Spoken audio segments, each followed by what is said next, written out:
Alhamdulillah wassalatu wassalamu ala rasulillahi wa ala alihi wa sahbihi wa man tabi'ahum bi ihsanin ila yaumidin amma ba'd. Kaum muslimin dan muslimah Santri Al-Ilmi Yogyakarta rahimani wa rahimakumullah. Kembali kita lanjutkan kajian dan pelajaran usul fikih dari kitab Risalah Latifah fi Usulul Fiqhi karya Ibnu Sa'di rahimallahu ta'ala dan penjelasan dari Sa'ad Ats-Tsatsri hafizallahu ta'ala. Kita berada di halaman 94. Qala al-musannif rahimallahu ta'ala wal aslu fin nawahi annaha litahrimi. Hukum asal larangan adalah menghasilkan hukum haram illa idza dalat dalilu 'alal karahati. Kecuali jika terdapat dalil yang menunjukkan kalau menghasilkan hukum makruh.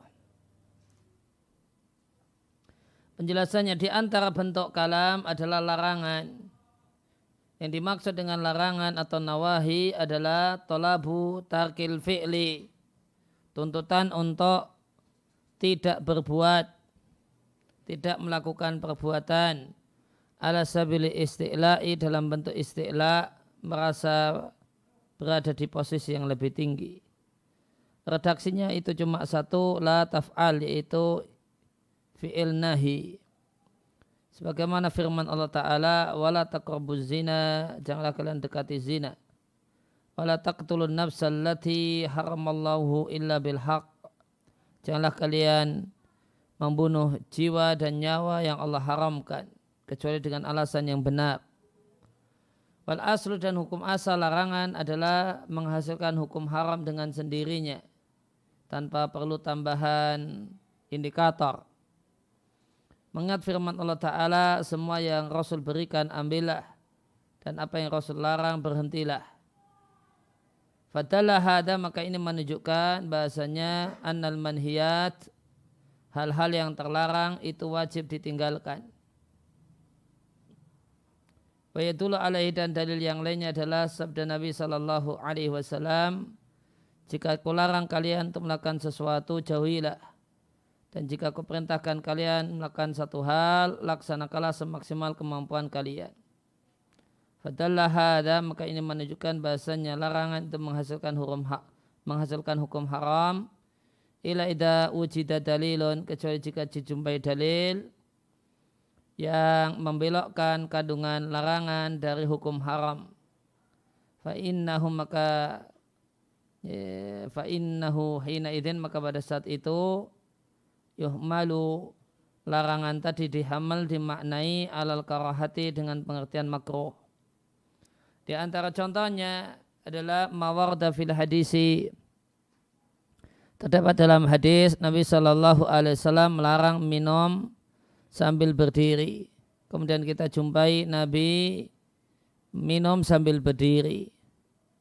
Fahina idin, maka pada saat itu kita hamal, kita maknai larangan tersebut dengan larangan makruh, dan kita tidak memaknainya ala tahrimi dengan makna haram. Ya, sepertinya ada faedah dari Syekh Sulaiman tentang hal ini.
Ya, ada faedah di halaman 34.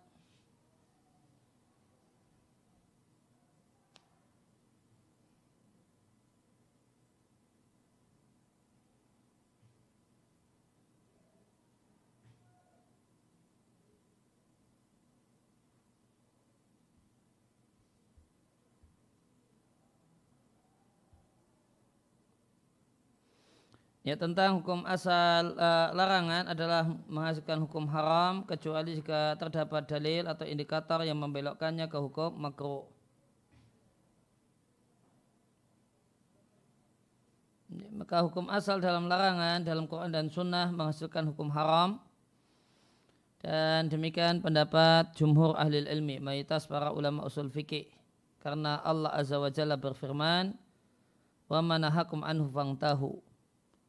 Ya, dan apa yang Rasul larang berhentilah.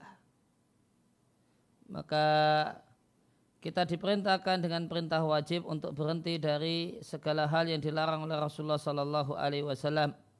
Maka ini menunjukkan hukum asal larangan itu haram. Contohnya sabda Nabi, la tusallu ilal kuburi, janganlah kalian salat menghadap kubur. Maka di sini larangan di sini masukkan hukum haram.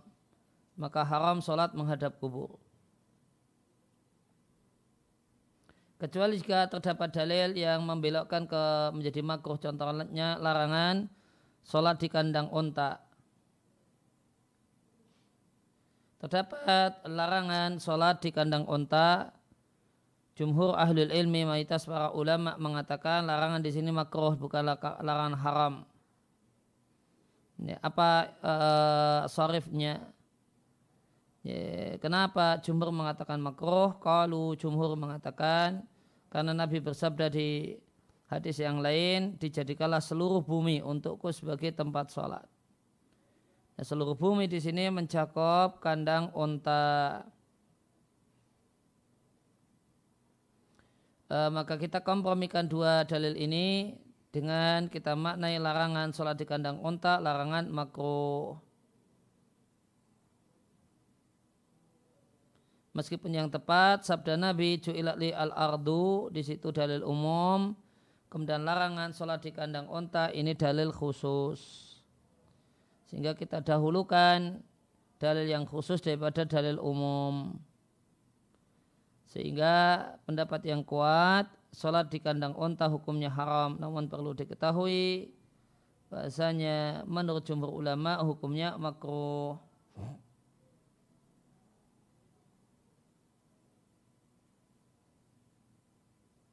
Dan dalil yang membelokkan larangan dari hukum haram ke makruh, Nabi mengatakan wajuilati al-ardu masjidah wa tahura.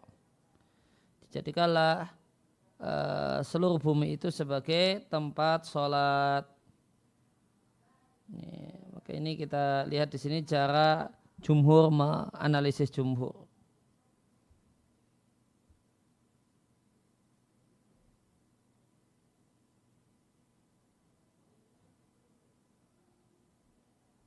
Nah, kemudian kembali ke buku di halaman 95. Qala al-musannif rahimallahu ta'ala wal aslu fil kalami al-haqiqatu, hukum asal kalimat itu makna hakiki. Penjelasannya, yang qasimul kalamu, maka kalimat itu terbagi menjadi hakiki dan majaz menurut jumhur ulama. Wa yuradu, dan yang dimaksudkan dengan hakiki adalah menggunakan kata fil makna alladhi wudi'alahu, dalam makna aslinya. Contohnya adalah kata-kata asad, tusta'malu, digunakan dalam bahasa orang Arab dengan pengertian hewan yang menyerang. Maka jika ada seorang mengatakan al-asadu malikul ghabah, singa itu raja hutan, fahina idin, maka pada saat itu singa di sini adalah hakiki karena digunakan kata-kata asad pada makna alladzi wudi'alahu, makna sebenarnya. Akan tapi jika kita gunakan kata-kata singa tidak pada makna sebenarnya, la yakunu hakikatan, tidak hakiki, bal yakunu majazan, namun menjadi majazi. Halaman 96. Wal majazu, dan majaz adalah penggunaan kata tidak pada makna sebenarnya. Wa min amsilati dzalika, di antara contohnya seandainya ada orang mengatakan, hari ini aku melihat Asad menyampaikan ceramah. Maka tentu akan menyanggalah orang yang menyanggah dan mengatakan, di negeri kami tidak ada Asad, tidak ada singa. Maka kami katakan di sini perkataan Asad tidaklah dimaksudkan dengannya makna hakiki. Namun yang dimaksudkan makna majazi yaitu ar-rajulu syuja', seorang pemberani. Dengan indikator dengan dalil adanya indikator yaitu kata-kata yakhtubu. Karena hewan yang menyerang itu tidak bisa menyampaikan ceramah. Dan hukum asalnya jika sampai kepada kita satu kata, maka kita maknainya dengan makna hakiki, tidak kita belokkan kepada makna majaz, illa idza warada dalilun, kecuali jika terdapat dalil yang menunjukkan annal haqiqata, bahwasanya makna hakiki tidak diinginkan untuk kata ini. Wa yabqa huna mas'alatun, dan tersisa satu permasalahan, yaitu sejumlah ulama ra'at berpandangan bahasanya tidak dijumpai dalam bahasa orang Arab apa yang disebut dengan majaz. Maka mereka mengingkari adanya majaz. Mereka mengatakan semua perkataan orang Arab itu hakiki. Karena jika kita tetapkan adanya majaz, la ada ilah, ini menyebabkan ila adamil qudrati ala takhatubi, tidak memiliki kemampuan untuk ngobrol. Di anal mutakalima, karena penutur jika dia takallama, jika dia berbicara, maka tidaklah diketahui apakah lafaz itu hakiki atau majaz.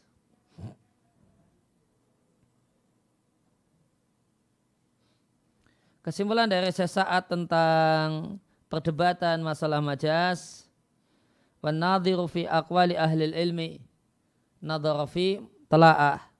Siapa yang mentelaah perkataan-perkataan para ulama fi hadil mas'alah, di dalam masalah ini, dia jumpai bahasanya masing-masing dari ulama memaksudkan satu hal yang berbeda dengan yang lain. Yang menetapkan majaz berbeda yang diinginkan dengan yang mengingkari majaz. Faman athbatal majasa, ulama yang mengakui adanya majaz, nadhara ila lafzil mujarradi, hanya memandang pada satu kata yang bersendirian, ini lepas dari konteksnya. Contohnya kalimat ra'aitu asadan yakhtubu. Ulama ini mengatakan digunakan kata-kata asad tidak pada makna sebenarnya, yaitu hewan penyerang. Dan digunakan huna di sini, kata-kata asad digunakan di sini dalam pengertian lelaki pemberani, fayakunu majazan, maka statusnya majaz. Sedangkan ulama yang menolak majaz, maka yang anti majaz mengatakan yang barilana, sepatutnya kita itu melihat ilal jumlati kamilatan, kalimat secara utuh, bukan kata namun kalimat yang dilihat. Satu paket ra'aitu asadan yakhtubu. Karena asad yakhtubu itu tidak mungkin digunakan untuk hewan penyerang. Karena asad yakhtubu tidak mungkin digunakan untuk hewan penyerang, sehingga asad di sini adalah hakiki untuk dalam pengertian lelaki pemberani dan bukan hakiki dalam hewan penyerang. Jadi yang pro dan kontra majaz itu sudut pandangnya beda, kacamatanya lain. Kata kesimpulan dari sesaat, jumhur ulama yang mengatakan adanya majaz cuma melihat katanya, dilepaskan dari konteksnya. Oh, ini enggak lagi maknanya singa, namun maknanya yang lainnya. Terus makna yang asli yang mana?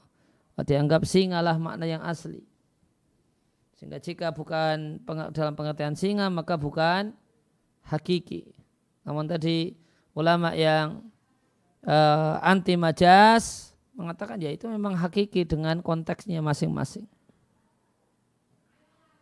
Jika kita mengetahui mansa al-khilafi, ya, akar perselisihan dalam masalah ini, yaitu ulama yang menetapkan majas melihat kepada semata-mata teks, dan yang menolak majas atau anti majas melihat kepada lafaz dan indikator ma'an sekaligus.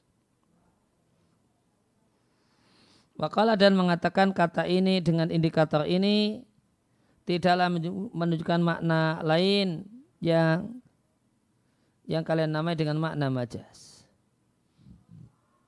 Nah, dari dua kacamata atau sudut pandang, ayyuhuma aula, manakah yang lebih utama, an-nazar, memandang pada semata-mata lafaz atau memandang kepada kalimat kamilan secara utuh dengan konteksnya. Naqul, kami katakan orang Arab tidak pernah berbicara dengan satu kata bersendirian. Wa inna ma tatakallamu bil jumali, hanya berbicara dengan kalimat.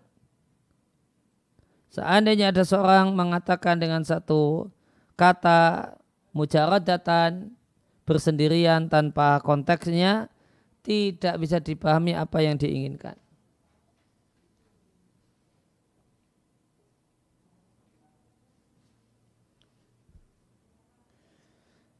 Halaman 98, wa min huna, maka dari sini kami katakan al-aula, yang lebih baik adalah kita memandang permasalahan ilal jumlati mutakamilatan, pada kalimat secara utuh.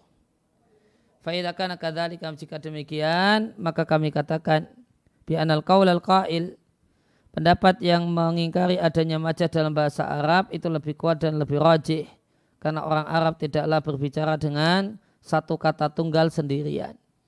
Wa inna ma tatakallamu, hanya berbicara dalam kalimat yang utuh. Tatakallamu bihadzal lafzi, berbicara dengan satu lafaz yang kalian namai dengan majaz, ingda iktirani, ketika dia bergandeng dengan indikatornya. Dan lafaz yang majazi, yang dianggap majaz jika digandeng dengan indikatornya, sebenarnya dia adalah hakiki, namun hakiki dalam makna yang baru.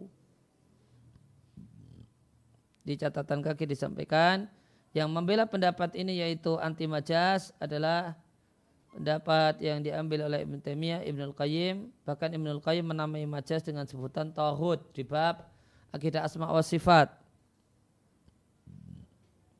Dan Syekh Amin As-Syanqiti juga rada membantah ulama yang mengatakan adanya majas di kitab beliau Mudzakirahnya. Dan di buku khusus Man'i Jawazil Majazi, melarang adanya majas.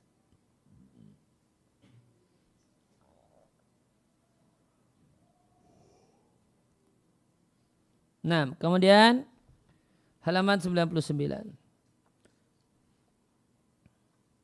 Maka satu kata tidaklah kita berpaling ilal majas, kepada makna majas. Hinya kembali ke kalam.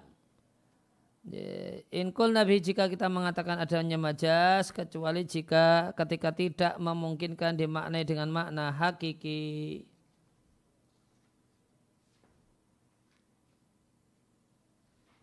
Ya, penjelasannya,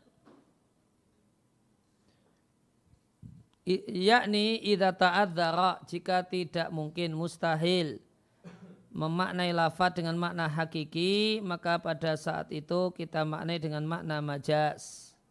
Semisal firman Allah Ta'ala, dan diminumkan di dalam hati mereka al-ijl, ya, anak sapi atau patung anak sapi. Mereka mengatakan hati tidak bisa menyerap patung anak sapi. Karena patung anak sapi adalah hewan, atau ijl itu anak sapi, itu hewan. Bagaimanakah bisa masuk ke dalam jantung? Maka yang masuk adalah rasa cintanya. Ya, rasa cinta kepada penyembahan patung anak sapi.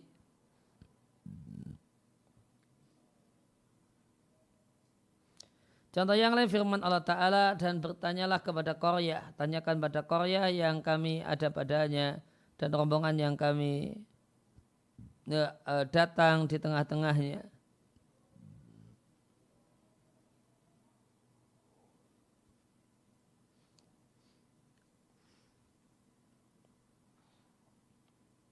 Kita lihat surat Yusuf ayat 82.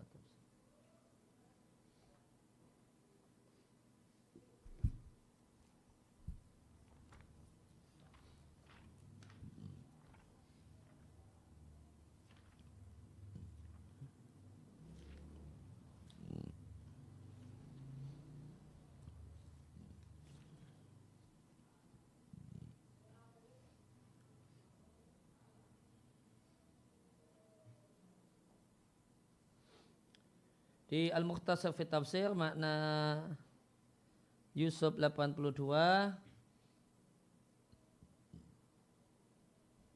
dan untuk memastikan kejujuran kami tanyakanlah wahai ayah kampung yang kami dulunya berada di dalamnya, maksudnya penduduk Mesir yang kami kemarin ada di sana.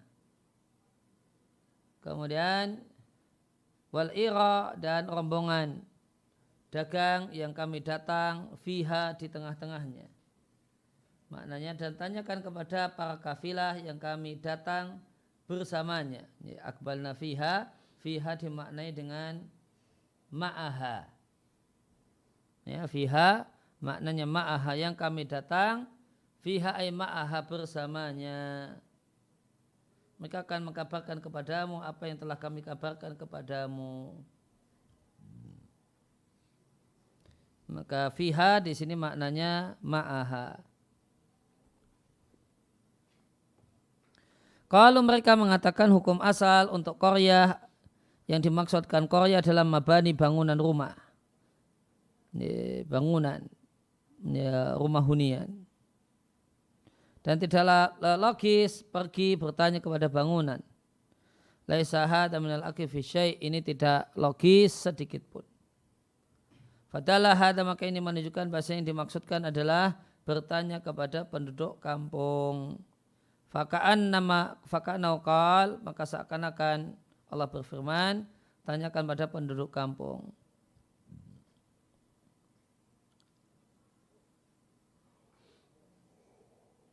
Sedangkan pihak anti majas mengatakan bahasanya kata-kata Qaryah tidaklah digunakan dalam pengertian tempat hunian yang kosong.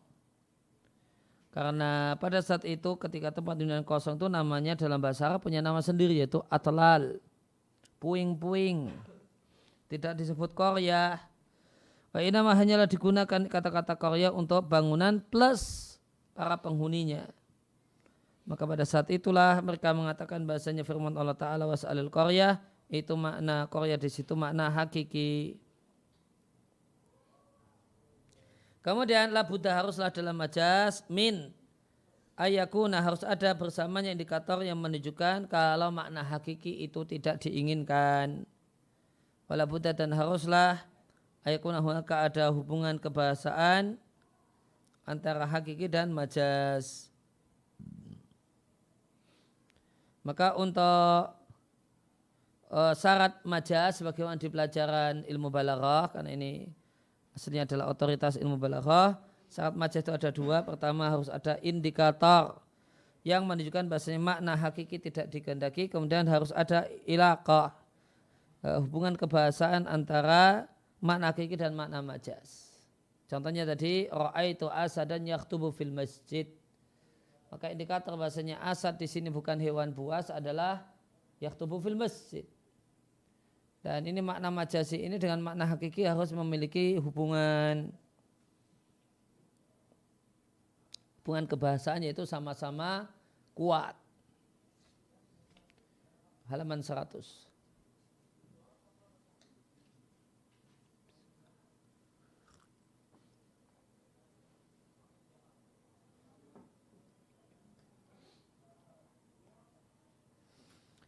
Ya, wal haqaiqu tsalasun, dan makna hakiki itu ada 3 macam. hakiki menurut syariat, menurut bahasa dan menurut budaya. Fama hakama bisyari, maka segala putusan yang diberikan oleh pemilik syariat dan wahaddahu, dan pemilik syariat telah membatasinya, telah memberikan batasan, maka wajib mengacu kepada batasan yang telah diberikan oleh syariat. Dan apa yang hakama bihi, syariat telah menetapkan putusan dengannya, namun tidak membatasinya karena merasa cukup dengan nampak makna kebahasaan yang cukup jelas dan nampak, maka wajib mengacu kepada makna bahasa. Ya, kita lihat penjelasannya. Yakni artinya hakiki yang muqabilah, kebalikan dari majaz, itu ada 3 macam. Kama yaqulu bihadzal jumhur, sebagaimana pendapat jumhur. Khilafan, menyelisih Asy'ariyah yang meniadakan hakiki syar'i. Ya, kata beliau, Asy'ariyah itu punya pandangan menolak adanya hakiki syar'i, makna hakiki menurut syariat. Maka ada 3 makna hakiki. Yang pertama, hakiki menurut syariat. Fama hakama bisyari' wa haddahu, yakni artinya hukum syariat itulah adalah hakiki syar'i. Yang dimaksud dengannya adalah istiqmalu syar'i, penggunaan dalam teks-teks syariat untuk satu kata. Di mana syariat terkadang memindah lafaz satu teks dari makna bahasanya kepada makna tertentu yang dikehendaki. Dan terkadang cuma membatasinya dengan sejumlah batasan. Contohnya kata-kata zakat. Fa'ina zakat, maka zakat dalam bahasa Arab maknanya taharah, kebersihan. Sebagaimana firman Allah Ta'ala, qad aflaha man zakaha, sungguh beruntung orang yang membersihkannya.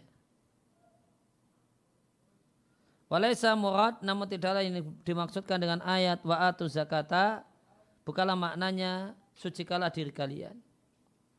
Wa inna ma'al muradu minha, yang dimaksudkan dengan membayar zakat adalah mengeluarkan kadar tertentu minal mal, dari harta, kemudian memberikannya kepada sebagian dari 8 golongan. Inilah makna firman Allah Ta'ala, bayarlah zakat. Halaman 101. Maka membelokkan lafaz zakat dari maknanya secara bahasa, yaitu suci, kepada makna syar'i, yaitu mengeluarkan satu bagian dari harta.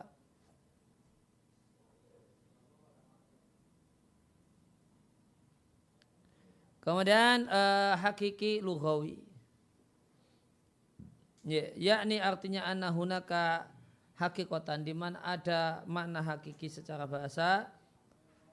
Semisal penggunaan kata-kata zakat dalam pengertian bersuci. Di antaranya adalah firman Allah Ta'ala, wal budna, dan onta kami jadikan bagi kalian bagian dari syiar agama Allah bagi kalian, fiha khair, terdapat padanya kebaikan yang besar. Maka kata-kata budna, jamak dari budna, lam ya'ti biha hadun syar'iyyun, tidak terdapat definisi dari bahasa, maka kami tafsirkan dengan maknanya secara bahasa. Wa min amsilati dzalika, dan di antara contohnya adalah mayoritas teks-teks sifat kita tafsirkan dengan maknanya secara bahasa. Halaman 106. Kembali ke matan. Wa malam yakun lahu hadun fi syar'i, dan semua kata yang tidak ada batasannya dalam syariat tidak pula ada batasannya secara bahasa. Maka raja'a fihi, kembali kepada kebiasaan manusia dan budaya manusia.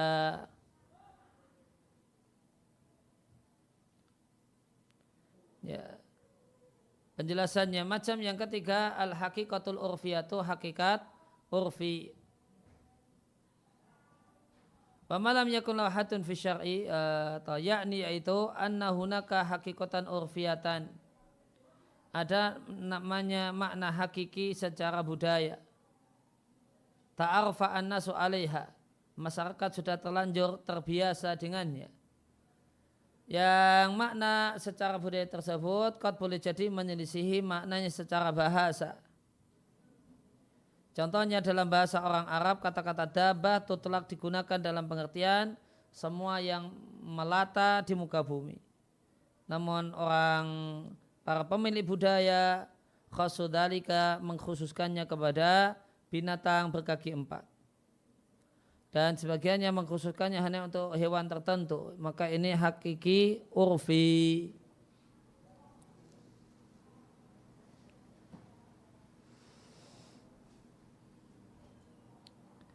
Wal khulasa kesimpulannya ana majaha asyari'u bihi, semua yang dibawa oleh syariat, lantas syariat meletakkan baginya batasan, maka kami naltasimu komitmen dengan batasan tersebut. Maka kita komitmen dengan batasan atau pengertian tersebut. Contohnya wa aqimus sholata, tegakkan salat. Ini perintah mutlak. Kemudian terdapat dari kita as-sunnah, hadis yang menjelaskan bahasanya salat itu 5 kali. Ya, salat subuh itu 2 rakaat.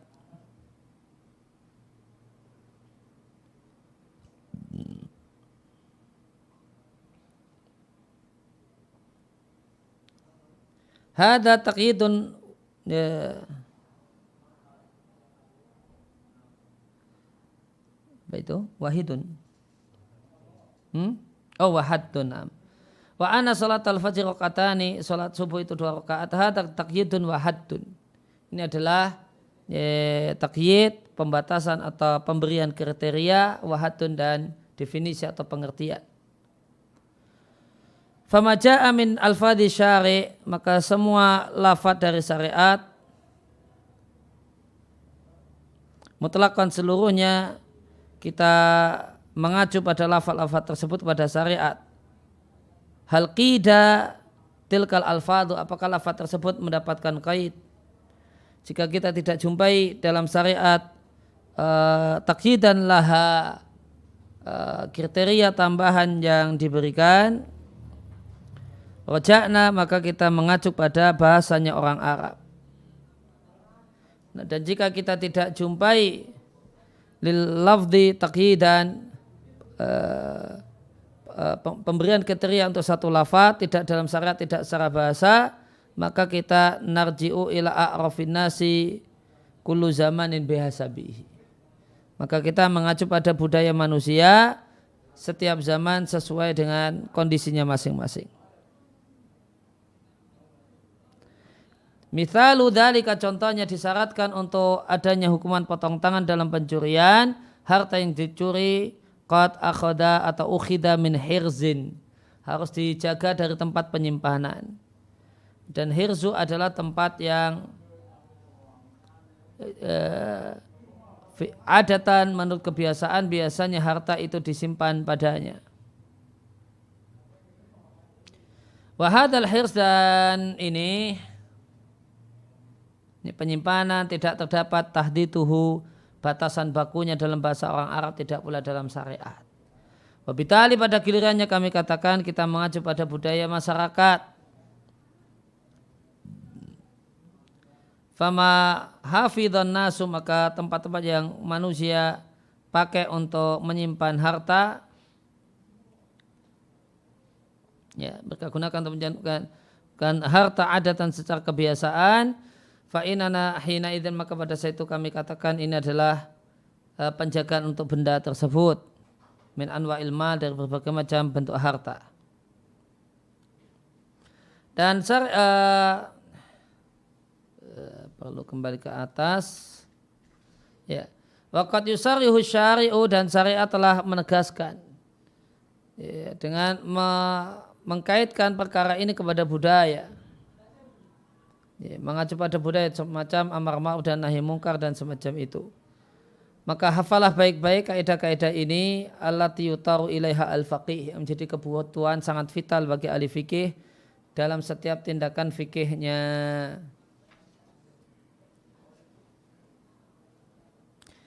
Ya, penjelasannya, terkadang syariat menegaskan kalau sebagian perkara dan sebagian hukum itu mengacu pada budaya. sebagaimana firman Allah Ta'ala, dan bagi mereka para istri semisal kewajiban yang dibebankan kepada mereka dengan kadar yang layak. Dan firman Allah Ta'ala, dan wanita-wanita para ibu menyusui anaknya 2 tahun sempurna. Bagi siapa saja yang ingin menyempurnakan penyusuan. Dan menjadi al-mauludilahu, pemilik anak, menjadi kewajiban ayah pemilik anak untuk memberi makan dan pakaian bil ma'ruf, dengan kadar yang layak. Dan layak ini yakni biasa bil urfi, tergantung budaya. Maka dikembalikanlah tahdid penetapan kadar nafkah, kita mengacu kepada apa yang jadi kesepakatan suami, ya. Jika suami ini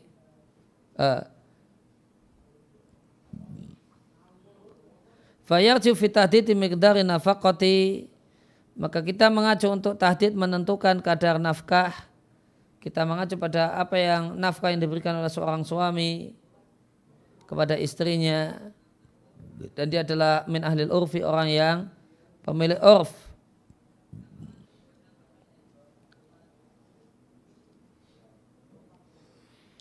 Dan masih terdapat banyak hal yang lainnya yang dipakai oleh syariat, kemudian hukumnya mengacu kepada budaya. Ini dalam dataran praktek, kemudian mengacu pada budaya.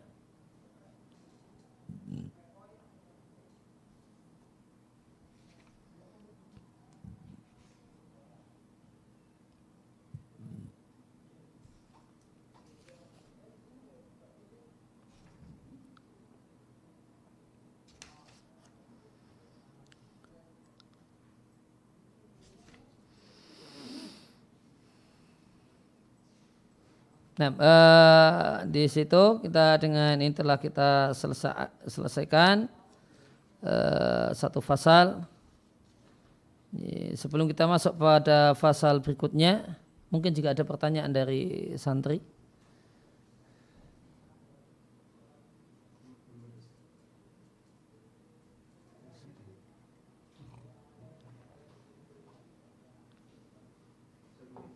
Iya.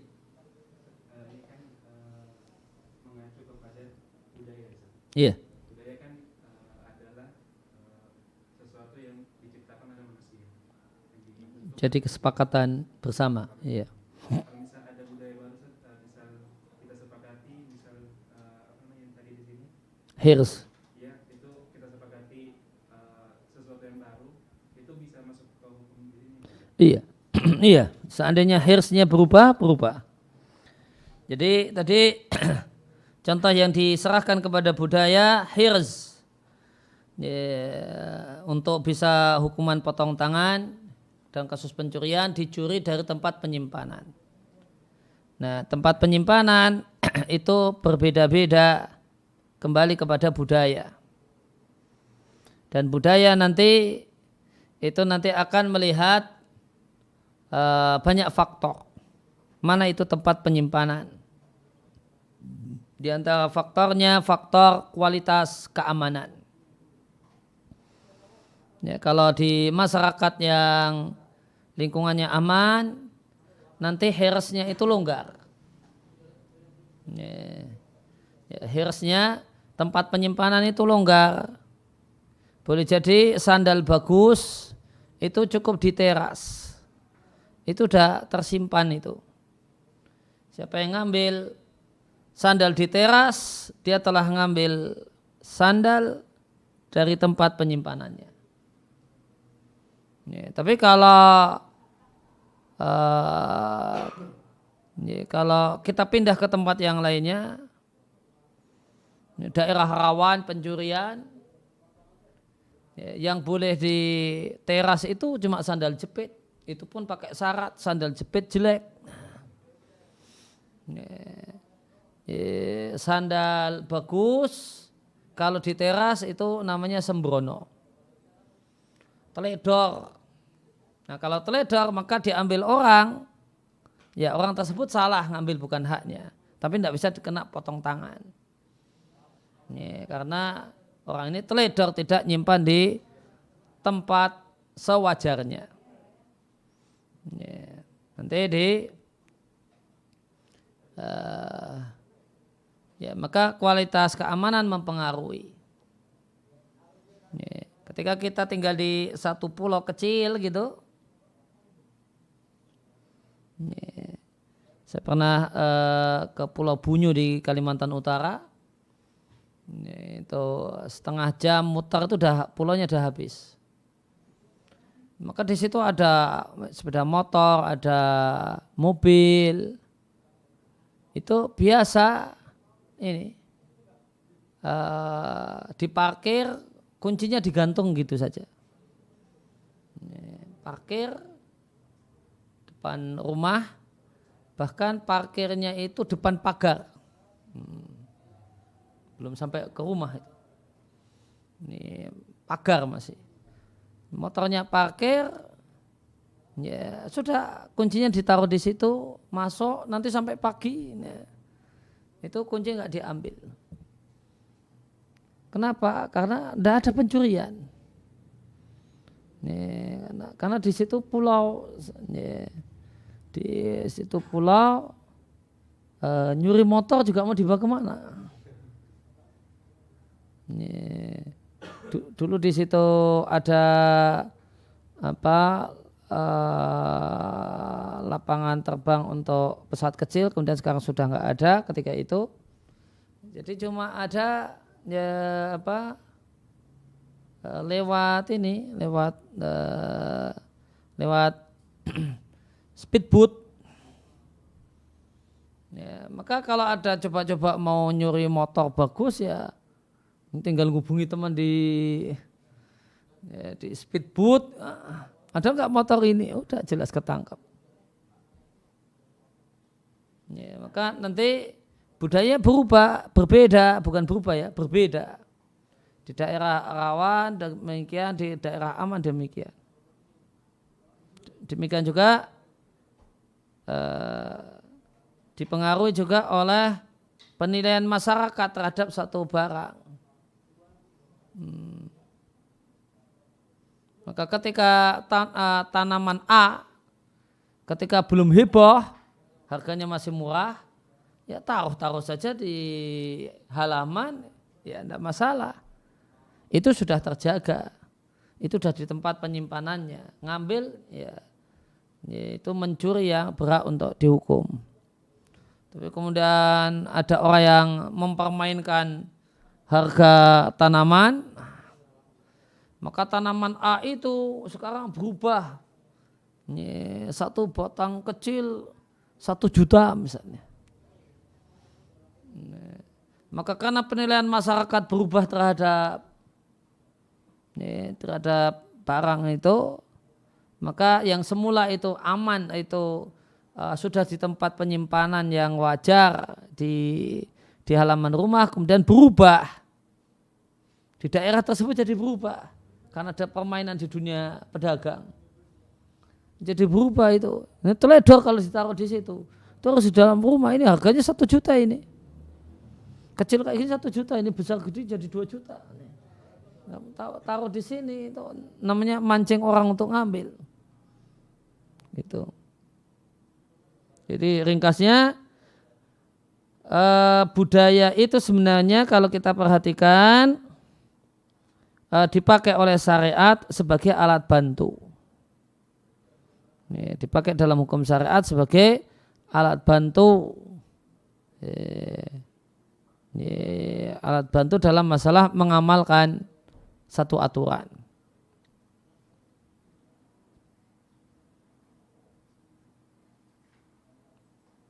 Misalnya aturan menafkahi, tolak ukurnya budaya. Tadi kita baca perkataan Sa'di.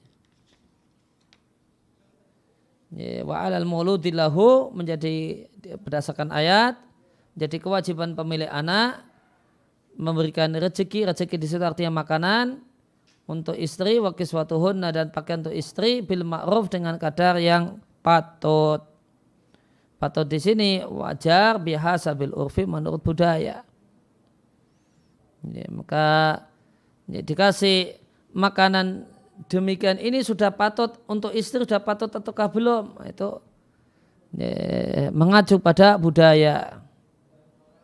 Ya, kalau budayanya makanan itu nasi, ya nasi. Di tempat yang lainnya sagu, ya sagu. Di tempat yang lainnya sudah patut itu cukup dengan tiwul, ya tiwul gitu. Maka itu rizquhunna bil ma'ruf. Kemudian nasinya berapa on dalam sehari, berapa kilo. Itu yarji fi tahdidi miqdarun nafaqah. Maka miqdar kadarnya mengacu pada budaya. Ya, kalau ya dikasih dijatai beras sama suaminya satu hari, ya, anggap saja cuma si istri itu, cuma istri satu orang dikasih jatah 1 kilo, ya, sudah banyak untuk perempuan. Ya, karena makan nasinya sedikit, ngemilnya banyak. Nah, ya, maka 1 kilo sudah banyak. Maka kadar nafkah mengacu pada ma yunfiku az-zawju min ahlil urfi ala zaujatihi. Ini kembali kepada nafkah yang diberikan oleh suami sebagai orang yang ahlul urfi kepada istrinya.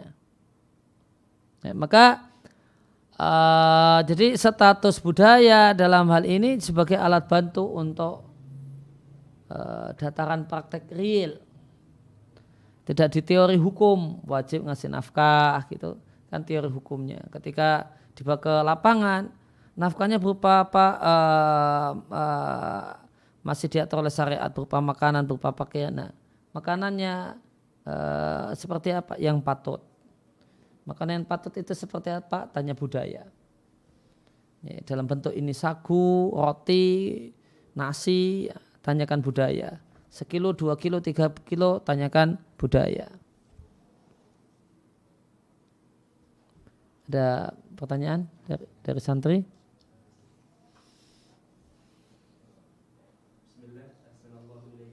Waalaikumsalam.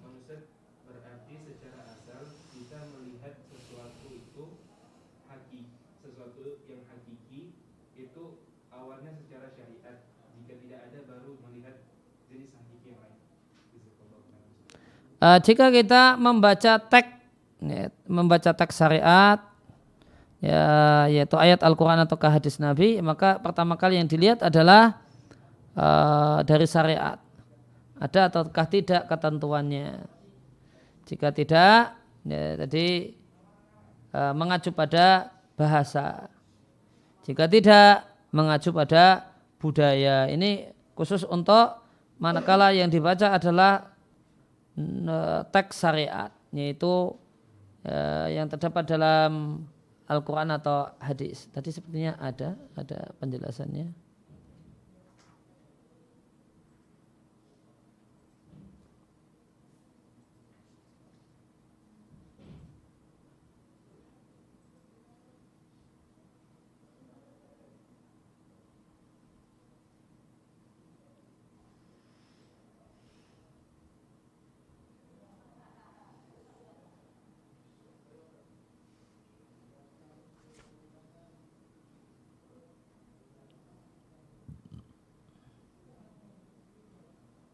Nah, tadi di halaman 102 di paragraf kedua di sarahnya, wal khulasah, kesimpulannya, ana ma jaa syari' bihi. Ya, jika sesuatu yang dibawa oleh syariat, berarti itu teks Al-Quran dan hadis. Kemudian syariat meletakkan batasan untuknya, maka kita komitmen dengan batasan tersebut.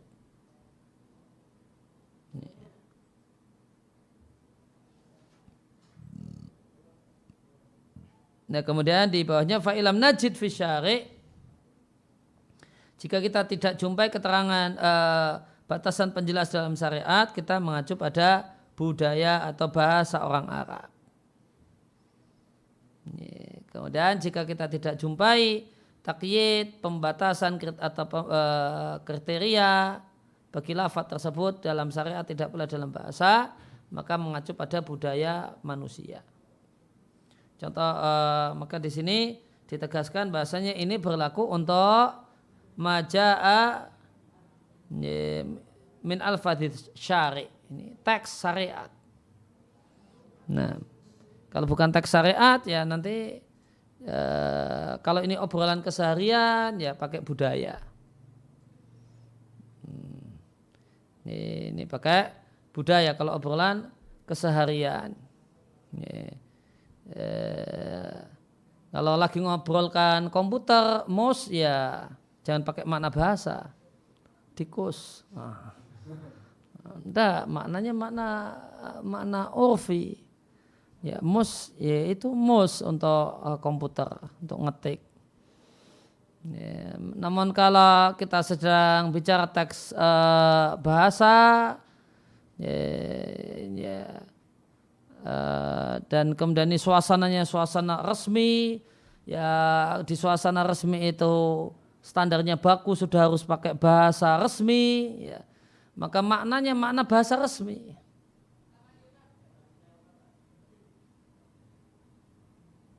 Gitu. Ada yang lain? Bismillah, assalamualaikum Ustaz. Waalaikumsalam. Izin bertanya, perkataan Nabi SAW Sallallahu alaihi wasallam. dan hukum asal larangan adalah haram. Nah, Nabi melarang minum sambil berdiri, namun karena Nabi pernah minum sambil berdiri, maka dihukumi makruh. Bila ya. makruh artinya dibenci, maka apakah hukum makruh atau dibenci tersebut hanya berlaku bagi umat beliau atau berarti juga beliau pernah melakukan perbuatan yang makruh? Jazakumullahu khairan.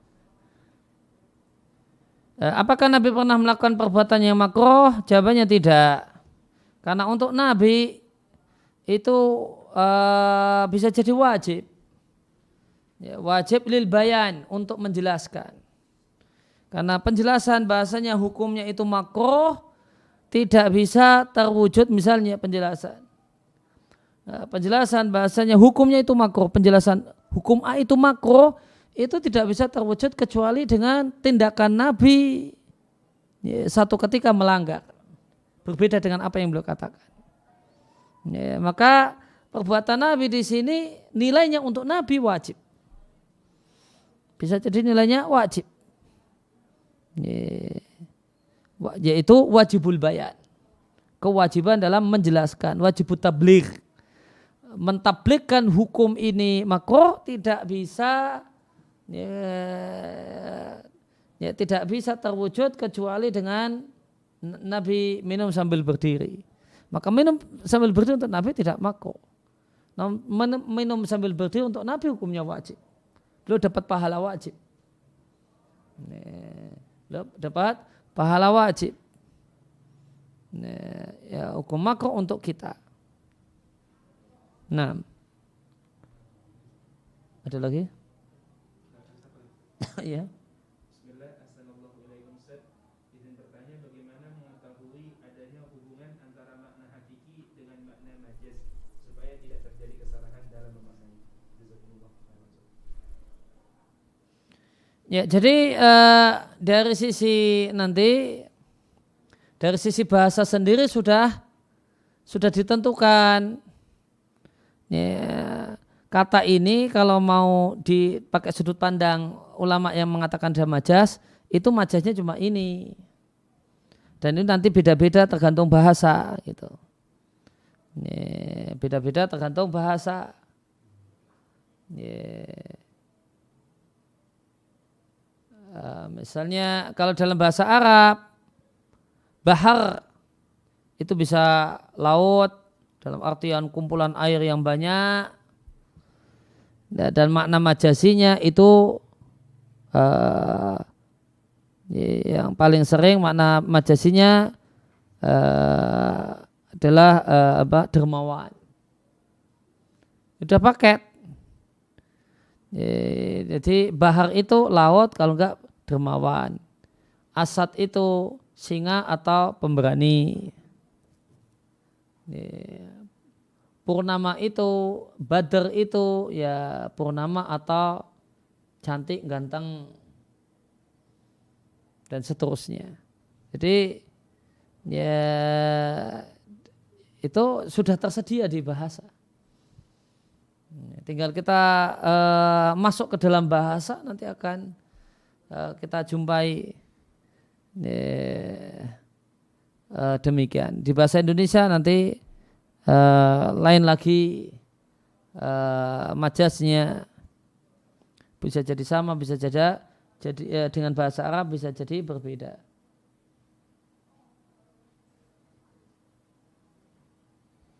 Kemudian kita lihat di sarannya Syekh Sulaiman.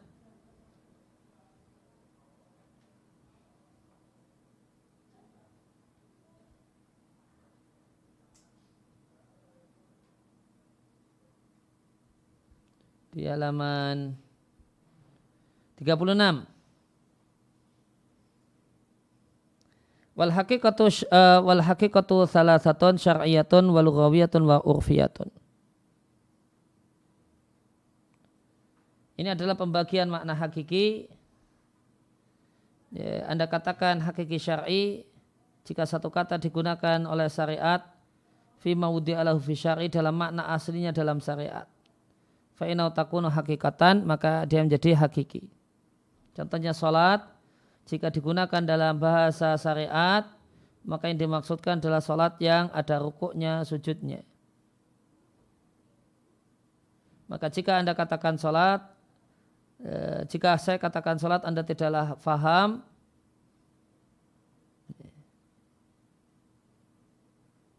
kecuali salat yang punya rukuk dan sujud.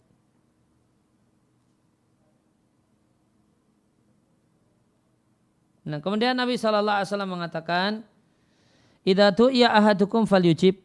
Jika salah satu kalian diundang acara walimah, hendaklah datang. Fa in kana muftiran, jika dalam keadaan tidak puasa, silahkan makan. Wa in kana sha'iman, jika dalam keadaan puasa, falyusalli. Nah, apa itu falyusalli? Halaman selanjutnya. Halaman 37. Sebagian ulama mengatakan falyusalli di sini maknanya falyada'u, maka hendaklah dia berdoa. Artinya datang, tidak makan, akan tapi mendoakan keberkahan untuk yang undang walimah. Fahuna utliqat as-salatu ala du'ai. Maka di sini digunakan kata-kata salat dalam pengertian doa. Faya tu'tabaru majazan, maka ini teranggap majaz menurut ulama yang mengatakan adanya majaz. Karena salat secara syariat adalah punya rukuk dan sujud.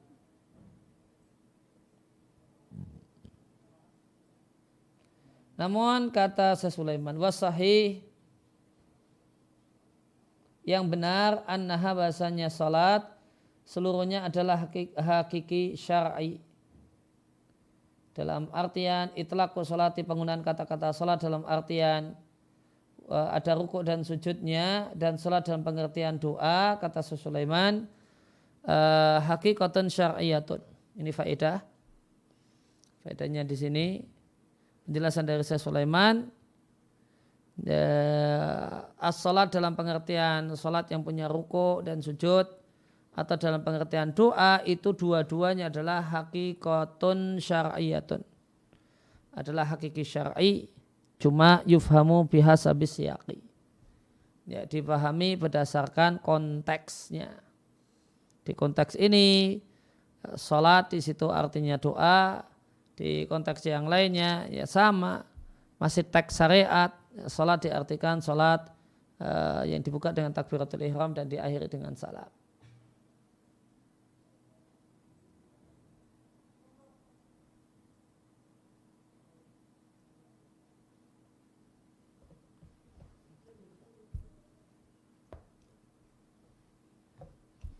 Kemudian tadi di sarannya sesaat tadi kita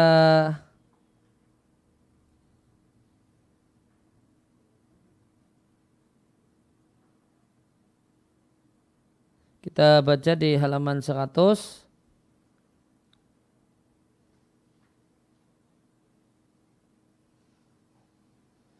Ada kutipan pendapat sebagian Asy'ariyah alladzina yanfauna al-haqa'iqa syar'iyyata, yang mereka mengingkari adanya hakiki syar'i. Sehingga hakiki cuma ada hakiki, sehingga makna syar'i menurut kelompok ini itu majas. Karena makna hakikinya sekedar hakiki lughawi, hakiki menurut bahasa dan menurut budaya. Apa kemudian mereka mengingkari makna syar'i? Tidak. Ya, menerima namun statusnya adalah majas. Ada pertanyaan lagi enggak? Tidak ada? Kalau tidak ada kita tutup. Atau ada yang mau tanya? Yang di studio?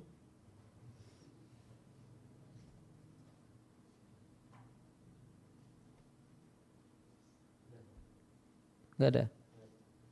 Ya, demikian kajian kita kesempatan kali ini. Wassallallahu ala nabiyina Muhammadin wa ala alihi washabihi wasallam wa rada'ana alhamdulillahi rabbil alamin. Subhanakallahumma wa bihamdika asyhadu an la ilaha illa anta astaghfiruka wa atubu ilaik.